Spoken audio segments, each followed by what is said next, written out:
E aí pessoal, beleza? Bem-vindo ao canal Repensando. Eu sou Felipe Lopes e esse é mais um vídeo do nosso curso de Introdução à Filosofia. Hoje nós vamos falar sobre Francis Bacon.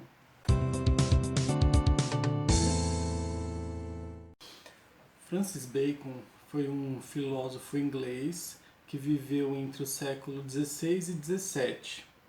Além de filósofo, ele também foi um importante político e ele atuou em cargos muito altos do governo inglês. Ele propõe nos seus livros um novo modelo de conhecimento que é um pouco diferente tanto dos antigos quanto dos medievais e dos renascentistas.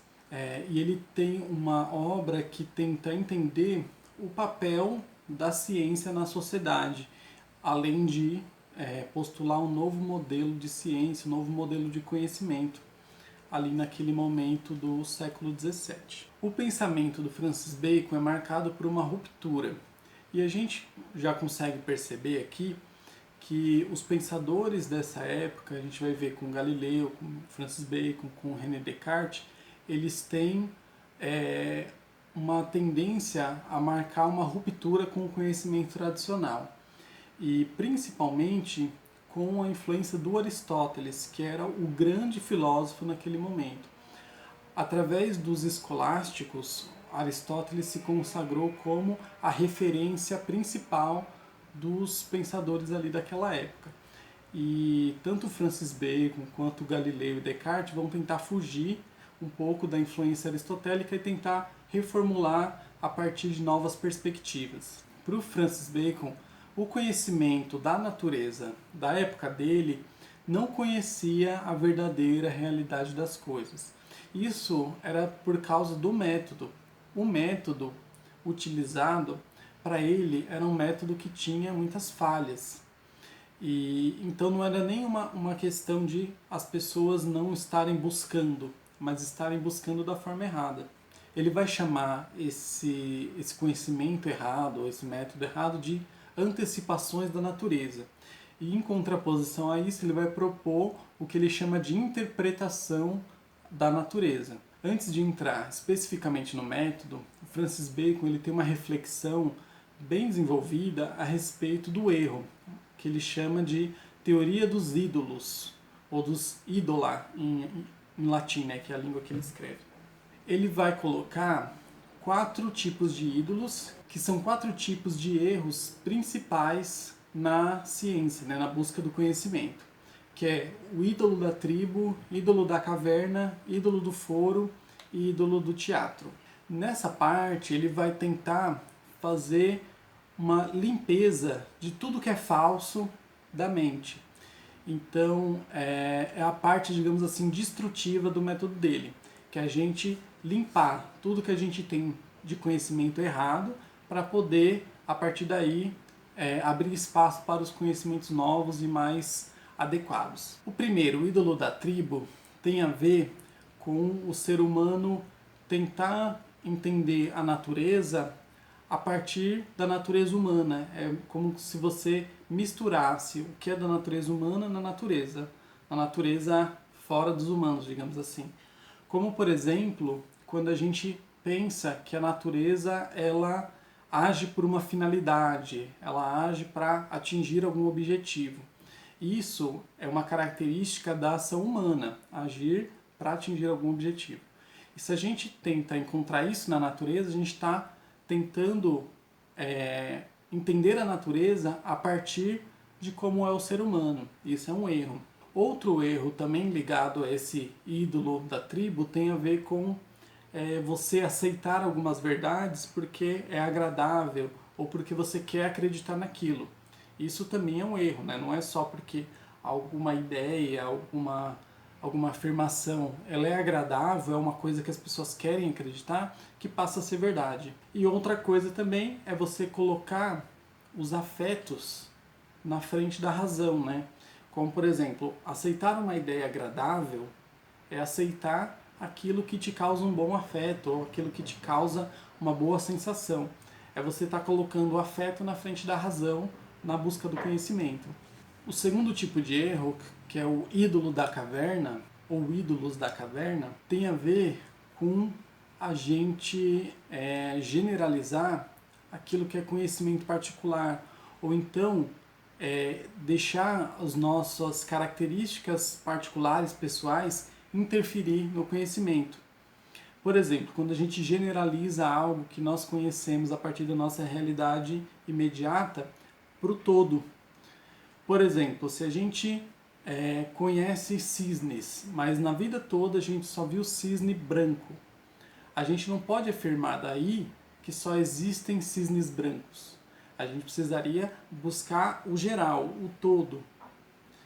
E aí a gente, por exemplo, dizer que não existem cisnes negros, só porque a nossa experiência pessoal diz o contrário. Isso é um erro.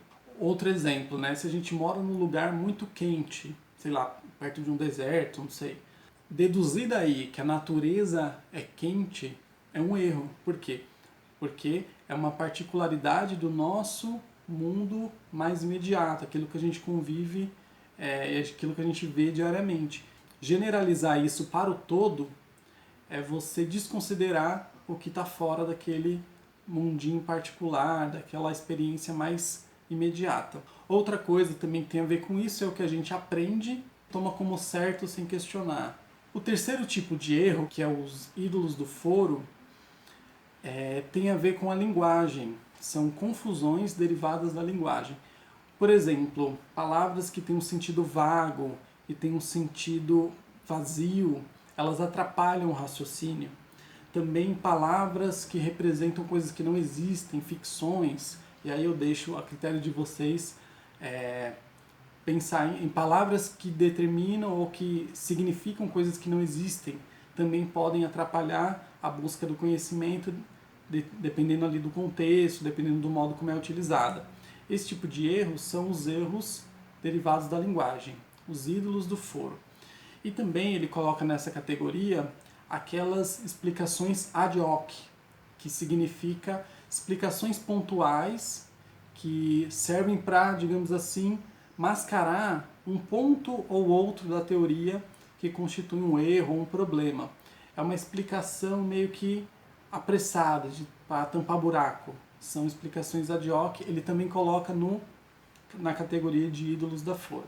Ídolos do foro. E por último, ídolos do teatro. Esses ídolos do teatro são as doutrinas filosóficas antigas, aquilo que a gente vai recebendo pelo estudo.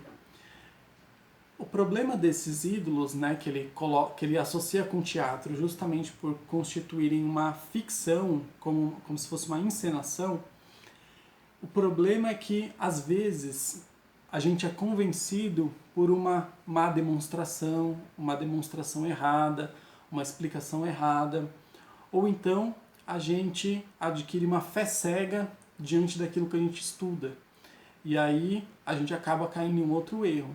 Isso não significa, como em outros filósofos, né, a gente viu também, que o Francis Bacon está negando a tradição. Ele só está dizendo que a tradição tem que ser posta em verificação, tem que ser testada, não pode ser aceita sem questionamento, sem teste, sem verificação. Agora vamos para a parte construtiva, né? Depois de limpar a mente de todos os erros, o que seria esse método do Francis Bacon? Para ele, o conhecimento ele deve ser o conhecimento das formas e deve servir para produzir alguma coisa. Então vai produzir um efeito, produzir algum tipo de alteração ali no meio que a gente vive. E o que seriam essas formas? As formas para ele têm a ver com as causas que a gente conhece do Aristóteles. A causa material, causa formal, causa eficiente, causa final. Dessas quatro, que para ter mais detalhes, se vocês quiserem, podem ir lá no vídeo de Aristóteles, aqui no canal que eu explico, ele vai verificar que a causa que é mais importante para o conhecimento da natureza, das coisas, é a causa formal. Então, por isso que para ele o conhecimento das formas. Ele não nega as outras causas, mas acha que elas não são tão importantes assim para o conhecimento. Para ele, as formas têm a ver com um processo latente e um esquematismo latente. O processo latente tem a ver com a regra que aquele objeto segue. Cada objeto, cada coisa na natureza segue determinadas regras, e essas regras vai ser o que vai movimentar, como aquele determinado objeto funciona. E aí é o que a gente chama hoje em dia, entre aspas, de leis da natureza. Por quê? Porque são regras que regem o funcionamento de determinados objetos e fenômenos. Por exemplo, a lei da gravidade é uma lei que determina como que determinados objetos se movem, agem através da gravidade, da atração dos corpos. E o esquematismo latente tem a ver com a estrutura do objeto. E o que é a estrutura? São as partes que constituem ali o objeto e a conexão entre as partes. Então, para o Francis Bacon, o nosso conhecimento tem que ser entender a estrutura do objeto, o que tem ali, como que se relaciona uma coisa com a outra, e quais são as leis que ele segue, as leis naturais que ele segue. Isso é um conhecimento mais eficiente, o conhecimento das formas. Ele também tem um estudo muito aprofundado sobre a ideia de indução e de como adquirir o conhecimento através da indução. A indução é o tipo de conhecimento que vai dos particulares para o universal, que busca, através das coisas particulares, as regras gerais. E ele propõe um método de indução por eliminação, que significa o quê? Você vai induzindo através dos particulares e eliminando as hipóteses que não se encaixam ali com os objetos verificados. Para isso, você precisa fazer umas listas, né, que ele chama de tábuas, onde você vai colocar, estudando um determinado objeto, por exemplo, calor, que é o que ele dá de exemplo no livro dele. Você vai observar em quais fenômenos a gente encontra o calor, que é a tábua da presença, em que fenômenos a gente não encontra o calor, que é a tábua da ausência, e em quais fenômenos a gente consegue ver uma alteração de graus, né? Mais calor, menos calor, que é a tábua da, sei lá, graduação, eu não lembro exatamente a palavra, mas é uma tábua onde você mostra os graus de aparecimento de determinado fenômeno, como calor. Lugares onde é mais quente, menos quente, alteração. Dessas tábuas você vai analisar e daí retirar um conceito que seja adequado para aquele fenômeno. Você vai buscar um conceito que consiga abranger tudo aquilo que foi verificado. E depois você vai analisar as consequências desse conceito que você conseguiu retirar dali. Você vai tentar abranger o maior número de fenômenos possíveis, e uma coisa muito importante que precisa ser colocada, ser lembrada sempre, você vai tentar buscar elementos que contradigam aquilo que você achou. Você vai buscar elementos que vai contra aquilo que você achou. Para quê? Para testar se aquilo realmente é verdadeiro. Então, por exemplo, de novo, né, voltando. Eu conheço, pela minha experiência pessoal, um exemplo aleatório, cisnes brancos. Aí eu chego numa conclusão de que todos os cisnes estão brancos. O que eu preciso fazer depois disso? Ir atrás de outras variedades para verificar se não existe realmente nenhum cisne de outra cor. O que isso vai dizer? Eu vou chegar à conclusão depois de que não é verdade. Então vou ter que rejeitar essa primeira hipótese e formular outra. Porque eu vou verificar que existem cisnes negros, por exemplo.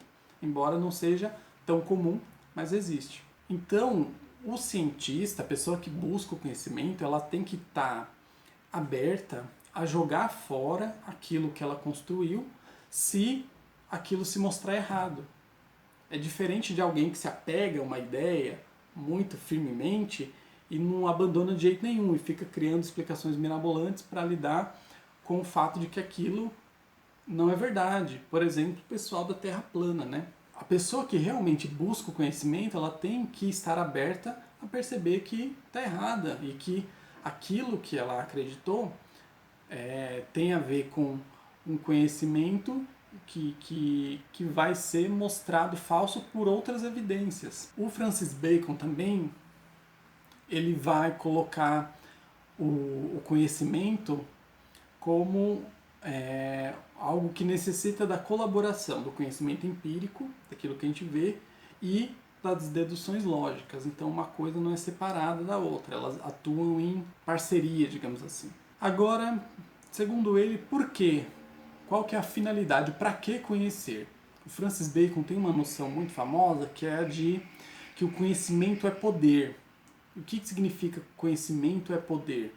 Significa que quando nós conhecemos alguma coisa, a gente pode agir, a gente pode alterar aquilo. Quando nós temos conhecimento sobre como funciona a natureza, a gente pode dominar, a gente pode controlar a natureza para ela agir do jeito que a gente quer. Por isso que ele é conhecido como filósofo da era industrial. Não porque ele tenha uma influência real ou tenha vivido necessariamente numa era de industrialização, mas porque ele postula um conhecimento onde a natureza vai ser modificada através do conhecimento. A gente vai ter o conhecimento como uma forma de controlar, de dominar a natureza ao nosso favor. Então, quando o conhecimento das causas, né, o que causa cada coisa, vai servir para operar, vai servir para colocar em prática aquele conhecimento.